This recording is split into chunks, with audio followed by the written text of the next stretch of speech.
오늘 우리에게 주시는 하나님의 말씀은 창세기 22장입니다. 창세기 22장 1절부터 6절까지 보겠습니다. 그 일 후에 하나님이 아브라함을 시험하시려고 그를 부르시되 아브라함아 하시니 그가 이르되 내가 여기 있나이다. 여호와께서 이르시되 내 아들 내 사랑하는 독자 이삭을 데리고 모리아 땅으로 가서 내가 내게 일러준 한 산 거기서 그를 번제로 드리라. 아브라함이 아침에 일찍이 일어나 나귀의 안장을 지우고 두 종과 그의 아들 이삭을 데리고 번제에 쓸 나무를 쪼개어 가지고 떠나 하나님이 자기에게 일러주신 곳으로 가더니 제3일에 아브라함이 눈을 들어 그곳을 멀리 바라본지라. 이에 아브라함이 종들에게 이르되 너희는 나귀와 함께 여기서 기다리라. 내가 아이와 함께 저기 가서 예배하고 우리가 너희에게로 돌아오리라 하고 아브라함이 이에 번제 나무를 가져다가 그의 아들 이삭에게 지우고 자기는 불과 칼을 손에 들고 두 사람이 동행하더니 아멘. 찬양 읽겠습니다.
기도하겠습니다. 저희의 출입을 영원까지 지켜주시는 하나님 아버지, 세상에서 지치고 상한 영혼에게 생명수로 새 힘을 얻게 하심을 감사를 드립니다. 하나님 아버지, 참으로 격동하고 격변하는 그러한 세상 가운데서 저희들이 살아가는 많은 어려움과 위기가 있습니다. 피로가 있습니다.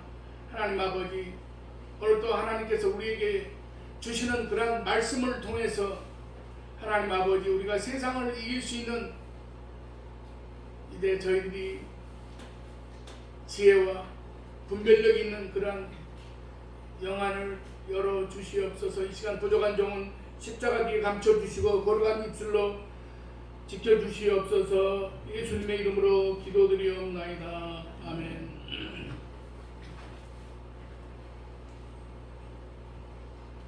사람이 누구랑 함께 가느냐 하는 것이 참 중요합니다.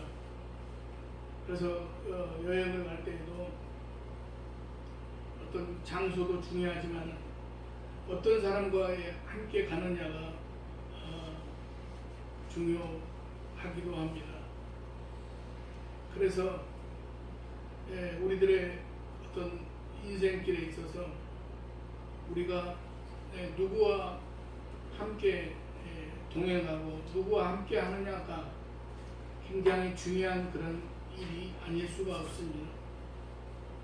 긴장이라는 단어가 마음을 조이고 정신을 바짝 차리는 것을 뜻하는데, 오늘 본문은 성경에 기록된 사건들 중에 우리를 가장 긴장되게 하는 사건입니다. 하나님께서 아브라함에게 내리신 명령은 이삭을 번제로 드리라는 것이었기 때문입니다. 사랑하는 여러분, 이삭이 누구입니까? 2절 말씀처럼 아브라함이 이제 100세에 낳은 사랑하는 아들이었습니다. 지금은 번제 드릴 나무를 짊어지고 산에 오를 정도로 장성한 너무나 귀하고 소중한 아브라함의 아들이었습니다. 그런 아들을 번제로 드리라는 하나님의 명령이 내려졌으니 얼마나 황당하고 고통스럽겠습니까? 아브라함은 하나님의 명령에 어떻게 반응했겠습니까? 아브라함은 어떤 정신으로 아들 이삭과 모리아산으로 이제 가게 되었겠습니까? 모리아산 위에서 아들을 결박하고 칼로 내려치기 전까지 아브라함은 어떤 생각을 했겠습니까? 궁금하면서도 고조되는 긴장 속에서 우리는 말씀을 읽을 수밖에 없습니다. 그런데 독자인 우리를 긴장되게 하는 그런 상황임에도 불구하고 아브라함에게는 그 어떤 흐트럼짐도 발견할 수가 없다는 사실입니다. 심지어 아브라함이 아침에 일찍 일어나서 나귀의 안장을 쥐고 출발했다는 이 3절 말씀을 읽어보면 아브라함이 하나님의 명령에 신속하게 반응하고 그가 움직였다는 것을 우리가 발견하게 됩니다. 물론 아브라함이 말로 표현할 수 없는 심적 고통을 겪었으리라는 것도, 그래서 너무나도 힘든 시간을 보냈으리라는 것도 쉽게 짐작할 수 있습니다. 하지만 그런 우리의 생각과는 달리 아브라함은 초연하고도 담담하게 하나님의 말씀대로 행하였습니다. 이런 아브라함의 행동은 단지 순종이라는 단어로만 설명하기가 어렵습니다. 순종으로 설명하기에는 아브라함에게 내려진 명령이 인간으로서는 감당할 수 없는 엄청난 것이었기 때문입니다. 하나님의 명령이라고 해도 이렇게 자기 아들을 번제로 드릴 수 있겠느냐는 것입니다. 번제로 드리려면 죽이는 것은 물론이고 전부 각을 뜨고 쪼개서 불로 태워야 되는데 어떻게 사랑하는 아들을 그렇게 할 수가 있겠습니까? 그러니 아브라함의 행동은 순종이라는 단어로만 설명할 수가 없습니다. 우리는 아브라함의 모습에서 동행, 특별히 하나님과의 동행을 떠올리게 됩니다. 이 동행이란 같이 길을 걷는 것을 뜻하는 단어인데, 그러면 하나님과 동행한다는 것은 무슨 의미가 있겠습니까? 성경에서 하나님과 동행한다는 표현은 하나님과 친밀한 관계를 유지하며 인격적인 교제를 나누는 것을 의미합니다. 그 어떤 것도 바라보지 않고 오직 시선을 하나님만 바라보며 오직 하나님의 뜻을 쫓아가는 것이 하나님과 동행하는 삶인 것입니다. 그런 삶을 사는 사람은 자기의 욕심이나 욕망을 따르지 않을 뿐만 아니라 사사로운 생각이나 감정에 휘둘리지 않고 오직 하나님의 말씀에 순종합니다. 사랑하시는 여러분, 성경에서 하나님과 동행한 인물들이 등장하는데 에녹과 노아가 대표적인 인물이라고 할 수 있습니다. 창세기 5장 22절 24절은 에녹이 하나님과 동행했다고 했고, 창세기 6장 9절은 노아가 하나님과 동행했다고 말씀하고 있습니다. 또한 히브리서 11장 5절은 믿음으로 에녹은 죽음을 보지 않고 옮겨졌다고 말씀하였는데, 에녹의 믿음이 갖는 특징이 바로 하나님과 동행입니다. 또한 노아는 의인이요 당대의 완전한 자라는 평가를 얻었는데, 그런 평가 역시 노아가 하나님과 동행했다는 것에 있습니다. 동행의 의미가 그렇다면 하나님께서 이 아들을 번제로 드리라고 명령하셨을 때 순종하였던 아브라함 역시 하나님과 동행한 사람이라고 말할 수가 있습니다. 사랑하시는 여러분, 그러면 구체적으로 하나님과 동행한다는 것이 무엇이겠습니까? 첫 번째로 하나님과의 동행은 즉각적인 순종입니다. 아브라함은 하나님의 명령을 받자마자 아침에 일찍이 일어나서 서둘러서 준비를 마친 후에 하나님께서 일러주신 곳을 향해서 출발했습니다. 물론 고대 시대의 여행자들은 척박한 환경이나 이 길을 가다가 강도들 때문에 노숙하지 않고 부지런히 이동해서 저물기 전에 성읍에 들어가 유숙했습니다. 아브라함 역시 마찬가지인데, 그가 살던 브엘세바에서 모리아산까지 가려면 출발하는 날 저물기 전까지 헤브론에 도착해서 유숙해야 했습니다. 그리고 다음날 하루 종일 이동해서 모리아 땅에 들어가서 그곳 성읍에서 유숙하고 그 다음날 모리아산까지 가야 했습니다. 그렇게 해서 본문은 4절에 브엘세바를 출발한 지 3일 만에 모리아산에 멀리서 바라보았다고 말씀한 것입니다. 그래서 헤브론까지 가려면 아침 일찍 서둘러 출발해야 했습니다. 하지만 그 이유가 아니더라도 아브라함은 하나님의 말씀이라면 언제나 신속하게 순종했던 사람이었습니다. 그의 신속한 순종은 하나님께서 할례를 명하실 때에도 드러났는데, 창세기 17장 23절은 이렇게 말씀합니다. 이에 아브라함이 하나님이 자기에게 말씀하신 대로 이날에 그 아들 이스마엘과 집에서 태어난 모든 자와 돈으로 산 모든 자, 곧 아브라함의 집사람 중 모든 남자를 데려다가 그 포피를 베었으니, 이날에라는 표현에서 아브라함이 하나님의 명령에 신속하고도 분명하게 순종한 사람이었음을 알 수가 있습니다. 하나님과 동행한 에녹을 보게 되면 창세기 5장 21절을 보면 에녹은 65세에 무두셀라를 낳았는데, 22절은 무두셀라를 낳은 후에 300년을 하나님과 동행하며 자녀들을 낳았다라고 말씀하고 있습니다. 무두셀라를 낳은 65세에 어떤 일이 있었는지 정확하게 알 수는 없지만 에녹으로서는 그때가 인생의 큰 획을 긋는 대전환의 시점이었습니다. 그때를 기점으로 하나님과 동행하는 삶을 시작했던 것입니다.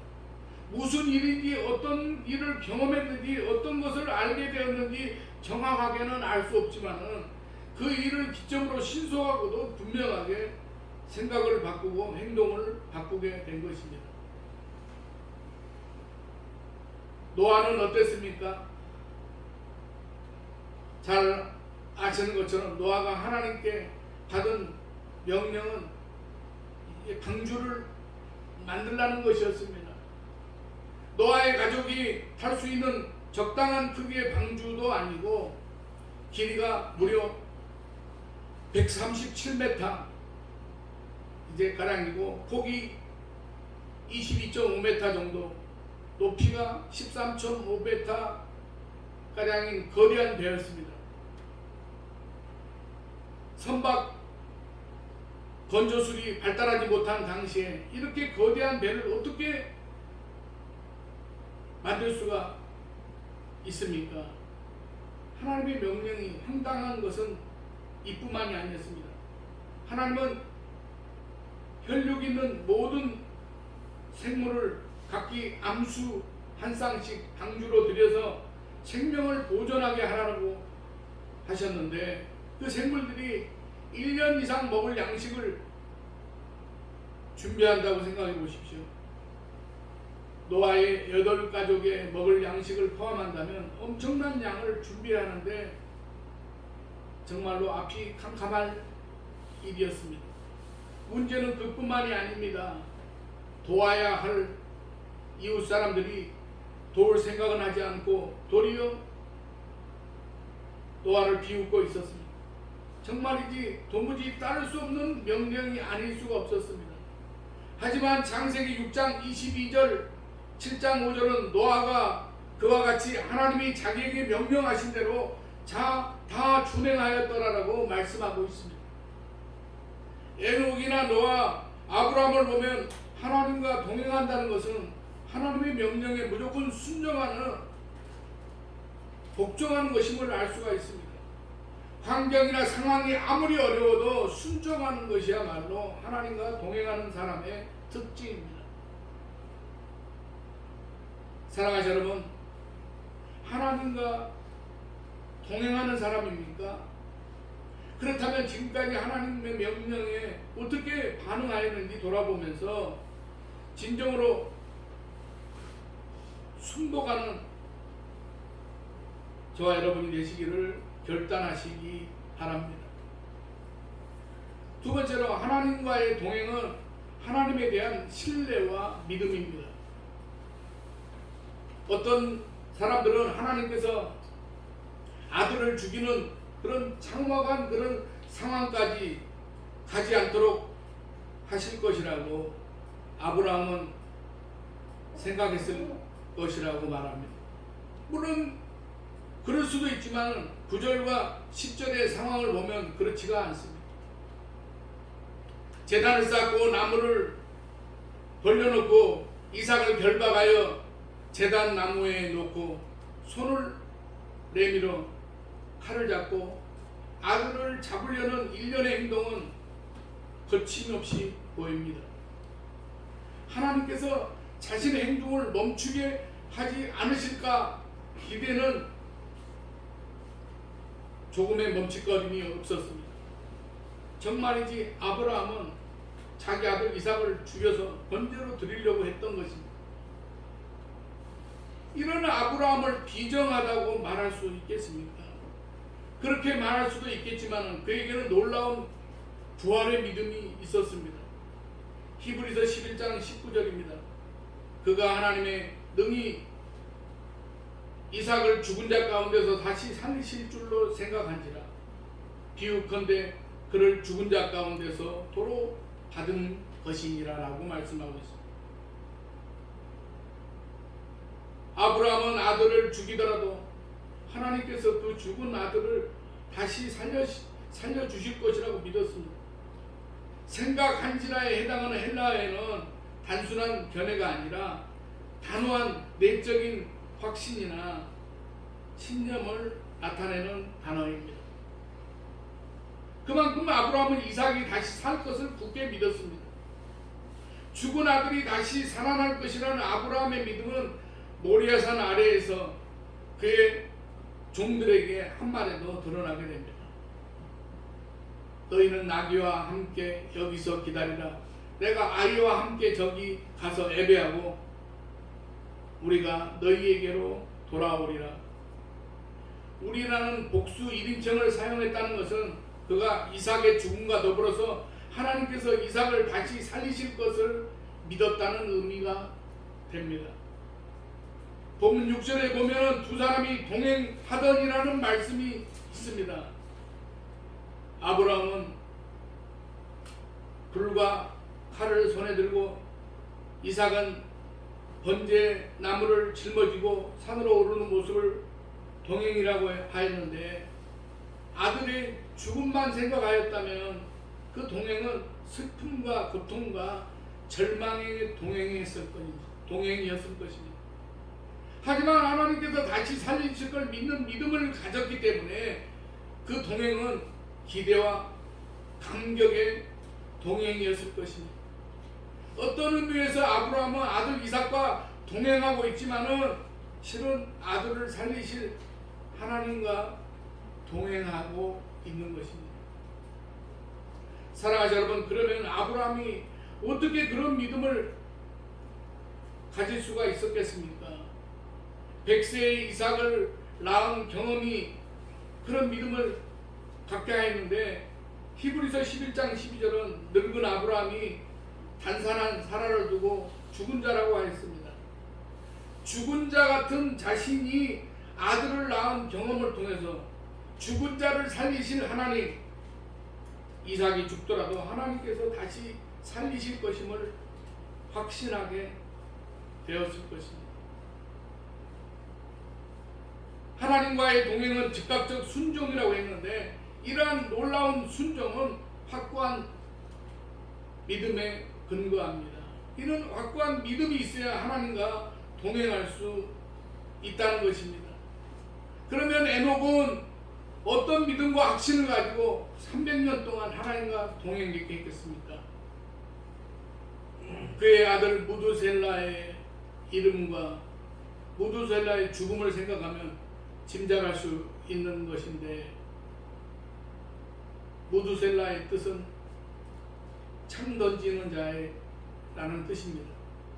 고대 세계에서 창을 던지는 자는 부족의 대표를 뜻하는데 전쟁에서 부족의 대표가 죽으면 패배하는 것이라고 합니다. 즉 창을 던지는 자인 무두셀라, 곧 인류의 대표자 격인 그의 죽음은 인류의 멸망을 의미한다고 할 수 있습니다. 실제로 창세기 5장의 연대를 살펴보면 무두셀라가 죽은 그 해에 노아의 홍수가 일어났습니다. 유다서 14절 15절에 에녹의 예언이 기록되어 있는데 주께서 임하셔서 무사람을 심판하실 것이라고 했습니다. 그러한 예언의 내용은 에녹이 왜 65세에 갑자기 하나님과 동행하는 삶을 살기로 결정했는지에 대한 이유일 수가 있습니다. 하나님과 동행했던 노아의 순종 역시 하나님에 대한 신뢰와 그 말씀에 대한 믿음에 근거합니다. 홍수로 인류를 멸할 것이라는 말씀을 믿지 않았다면 순종하지 못했을 것이고 하나님과 동행하는 삶은 불가능했을 것입니다. 사랑하는 여러분, 하나님과 동행하는 삶을 살고 싶습니까? 그렇다면 하나님에 대한 절대적이고 확고한 믿음이 있어야 됩니다. 우리의 신앙을 제가 자주 말씀을 드렸습니다만 다른 말로 표현하면 우리가 갖는 믿음이라는 것이 우리들의 모든 그런 삶에 있어서 적용할 때에 하나님과의 동행하는 삶을 사는 것이 믿음입니다. 그러기 위해서 더욱더 우리가 말씀을 우리가 듣고 읽고 기도하는 일에 더 많은 시간을 우리가 이제 가지실 수 있기를 바랍니다.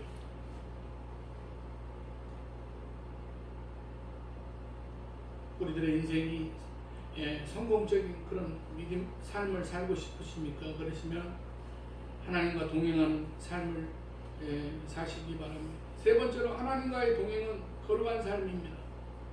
하나님의 말씀에 순종하는 사람, 하나님에 대한 절대적인 믿음이 있는 사람은 삶이 하나님께 맞춰져 있습니다.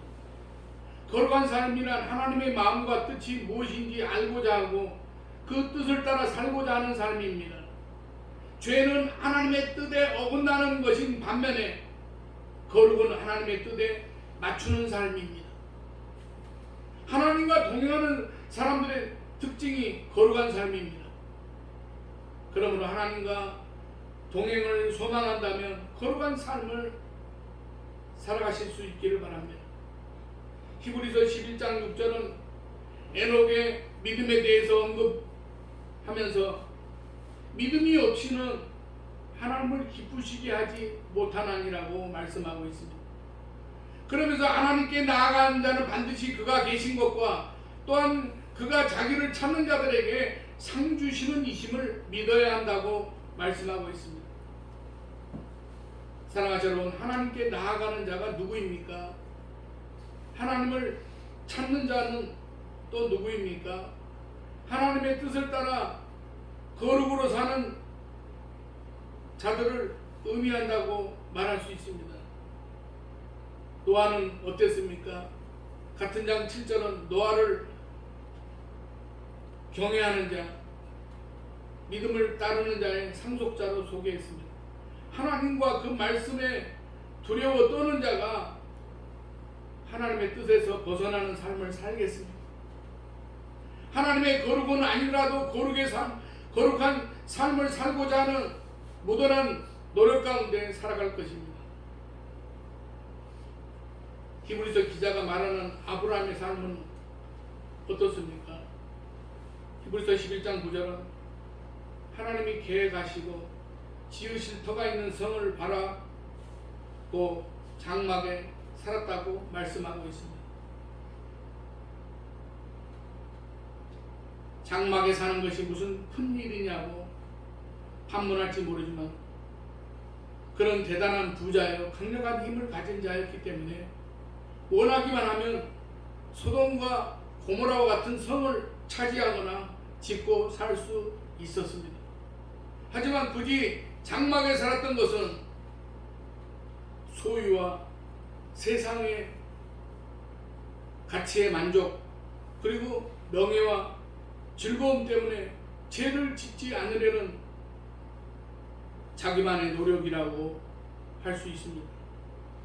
또한 13절은 외국인과 나그네의 힘을 증언했다고 했는데 해족속이 볼 때 외국인이고 나그네인이 맞지만은 세상의 것으로 살려고 하지 않는 거룩한 삶을 의미하기도 합니다.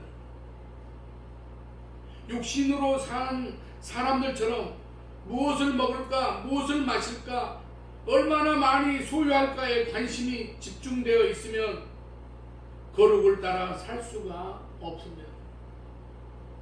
그런 점에서 하나님과 동행했던 사람 아브라함은 세상적인 것에 물들지 않는 순결과 성결을 간직한 거룩한 삶을 살았던 사람이었습니다. 우리는 하나님께서 나와 함께 하신다는 말은 많이 하지만 내가 하나님과 함께 산다는 말은 많이 하지 않습니다. 하나님께서 나와 함께 하신다는 말이 하나님의 능력과 도우심에 대한 갈망을 의미한다면 내가 하나님과 함께 산다는 말은 하나님과 동행, 곧 하나님께 맞추는 삶을 의미합니다.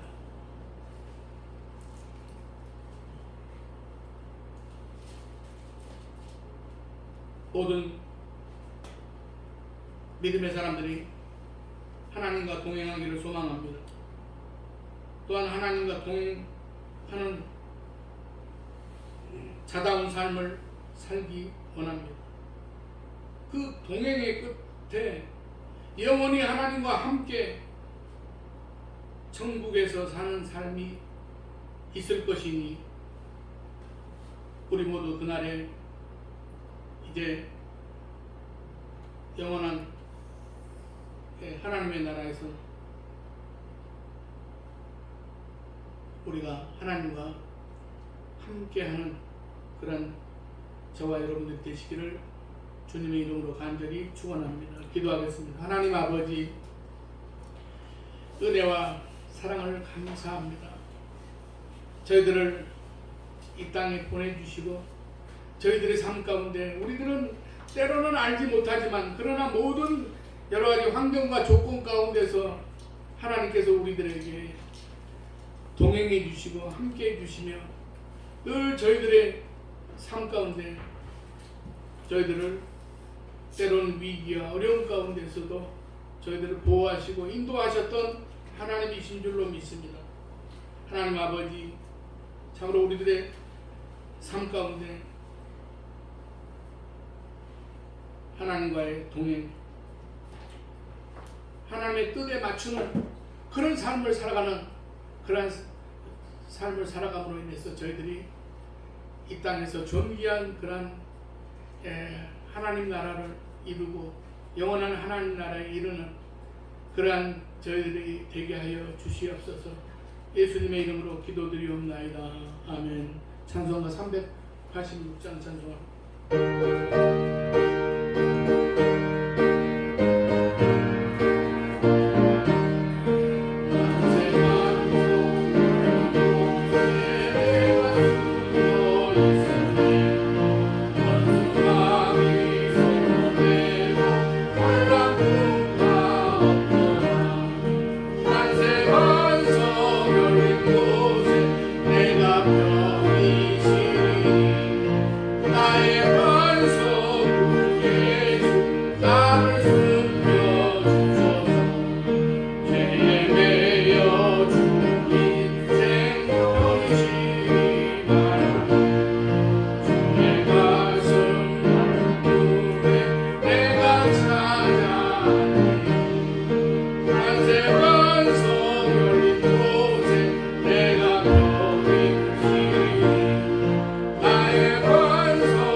기도하겠습니다. 풍성한 하늘의 은총으로 저희들의 필요를 채워주시는 하나님 아버지, 지난 한 주간도 말씀 가운데 진리 가운데 살아가도록 복된 삶을 주신 은혜를 감사를 드립니다. 오늘 또 주님이 공급하신 힘으로 세상에 지지 않고 승리하게 하신 은혜를 감사를 드리며 예물을 준비하겠습니다. 저희의 필요를 따라 풍성하게 공급하신 은혜가 너무나도 놀랍고 감사하여 하나님께 11조와 감사헌금과 주일헌금을 드립니다. 하나님 아버지, 이제 백내장 수술을 마치고 하나님의 은혜 가운데서 이제 의사의 손길을 통해서 잘 이제 수술을 받고 하나님의 은혜를 감사해서 감사헌금을 드린 정보자인 하나님께서 더욱더 이전보다도 더 강건해 이제 복을 내려주시고, 하나님 아버지 참으로 이제 육체는 노경에 이르렀지만 그러나 이제 날로 하나님께서 위로부터 부어주시는 그 은혜와 이제 놀라운 그런 사랑을 깨달아 알아서 하나님 아버지 이 땅에서 참으로 세상의 그런 어떤 그 만족이 아니라 하나님께서 주시는 그러한 정말 기쁨과 감사가 넘치는 그러한 삶을 살아가며 하나님 아버지 또 교회와 가정을 위해서 기도하는 권사님의 모든 기도의 제목들이 응답되게 하시며 하나님 아버지 모든 이제 나머지 그런 이제 회복의 모든 절차도 하나님께서 책임져 주시며 하나님 아버지 잘 이제 회복될 수 있도록 주님 도와 주시옵소서. 하나님 아버지 또한 여러 가지로 환난 많고 어려움 많은 그런 세상에서 하나님 아버지 참으로 때로는 우리가 감당할 수 없는 그런 시험과 어려움이 우리 앞을 가로막을 때가 있습니다. 하나님 아버지 그러한 이제 때라도 하나님께서 이제 참으로 이제 아브라함에게 이제 함께 하시고 아브라함에게 하나님께서 이제 모든 그런 길을 열어주시며 하나님과 동행하는 아브라함에게 모든 것들을 축복의 이제 모든 결과물로 하나님께서 인도하셨던 것처럼 하나님께서 늘 도와주시고 인도해 주시는 그런 삶을 살아가는 귀하고 복된 그런 우리 모든 아름다운 성산교회 지체를 되게 하여 주시옵소서. 또한 김정수 선생 하나님께서 또 기도하는 모든 기도의 제목을 하나님께서 아실 줄 믿사오니 하나님 아버지 이 땅에서 존귀한 그런 믿음의 사람으로서 세상이 주는 그런 만족이 아니라 하나님과의 동행하는 그런 기쁨으로 인해서 하나님 아버지 날마다 말할 수 없는 그런 하늘의 기쁨을 소유한 자로 살아갈 수 있도록 도와주시옵소서. 하나님 아버지 또 오늘 또 함께 나와서 예배 드려야 될 텐데 여러 가지로 형편에 나오지 못한 성도도 어디에 이 자리 기억하게 하시고 저들에게 하나님께서 같은 은혜로 채워주시며 하나님 아버지 이제 모든 삶을 통해서 이제 에녹과 같이 하나님 노아와 같이 아브라함과 같이 하나님과 동행하는 하나님의 뜻에 합당한 그러한 삶을 살아가는 우리 아름다운 성산교회 모든 성도들이 다 되게 하여 주시옵소서. 하나님 아버지 오늘 또 이 예배를 위해서 또 여러 가지로 수고하고 섬기고 헌신한 모든 손길과 그 수고에 하나님께서 만배나 갚아주시며 하나님 아버지 복내려 주시옵소서. 모든 것 감사드리오며 예수님의 이름으로 축복하며 기도드리옵나이다. 아멘.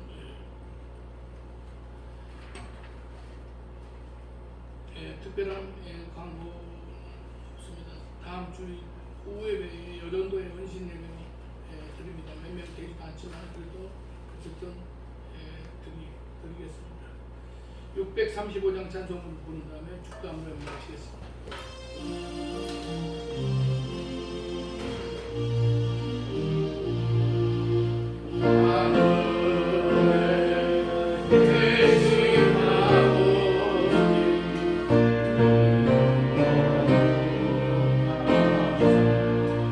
Oh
성령님의 감화, 감동, 내주, 교통, 충만 역사하심이 오늘 예배를 드리고 돌아가는 사랑하는 성도들의 가정과 직장과 삶의 현장마다 이제부터 영원까지 함께 하시기를 간절히 축원하옵나이다. 아멘.